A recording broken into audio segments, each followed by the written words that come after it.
అందరికీ నమస్కారం. మాజీ మంత్రి బాలినేని శ్రీనివాసరెడ్డి తనయుడు బాలినేని ప్రణీత్ రెడ్డి మరి అధ్యక్ష పదవికి అడుగు దూరంలో ఉన్నారా?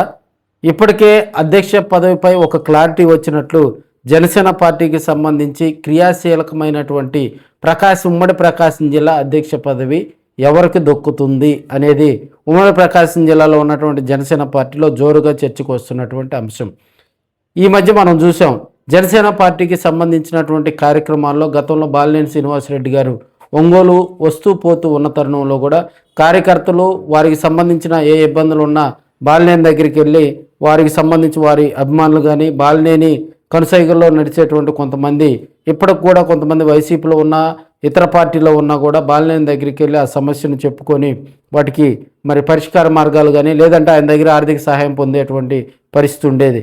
అయితే రాబోయే రోజుల్లో జనసేన పార్టీకి సంబంధించి సర్పంచ్ ఎలక్షన్స్ వస్తున్న వేళ, మున్సిపాలిటీలు, సర్పంచులు, స్థానిక సంస్థల వేళ ఈ పదవి ఇప్పటికే క్రియాశీలకంగా మారింది.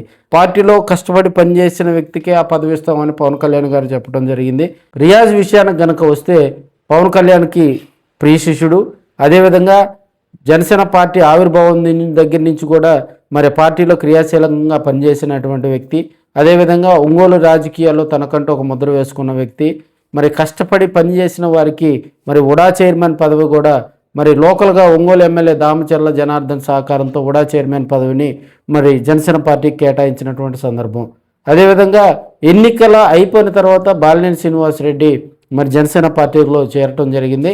అయినప్పటికీ కూడా పవన్ కళ్యాణ్ గారు దగ్గరగా చూసేటువంటి వ్యక్తుల్లో బాలినేనికి ఎప్పుడు కూడా పవన్ కళ్యాణ్ గారు అధిక ప్రాధాన్యత ఇవ్వటం, ప్రయారిటీ ఇవ్వటం, తన మాటల్లో కూడా బాలినేనితో ఉన్న ప్రత్యేక అనుబంధాన్ని, ఆయన సేవలను పొగడ్తలతో ముంచెత్తినటువంటి సందర్భాలు చూస్తూ ఉన్నాం.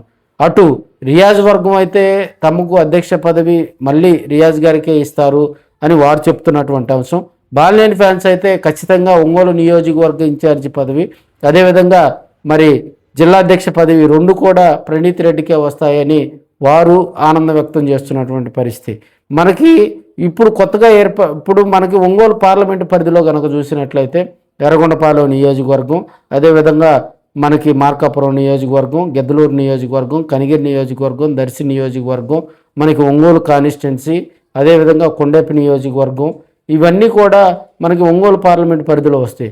అదే కొత్తగా జిల్లా లెక్కలో కనుక చూసుకున్నట్లయితే మనకి కందుకూరు కాన్స్టిట్యున్సీ గెలుస్తుంది. అదేవిధంగా సంతనూతలపాడు కాన్స్టిట్యున్సీ ఎక్సెస్గా కలిసేటువంటి ఇప్పుడు ఏర్పడిన జిల్లా ప్రాతిపదికన చూసుకుంటే అద్దంకి నియోజకవర్గం, సంతనూతలపాడు నియోజకవర్గం, ఒంగోలు నియోజకవర్గం, కొండేపి నియోజకవర్గం, కందుకూరు నియోజకవర్గం, దర్శి నియోజకవర్గం.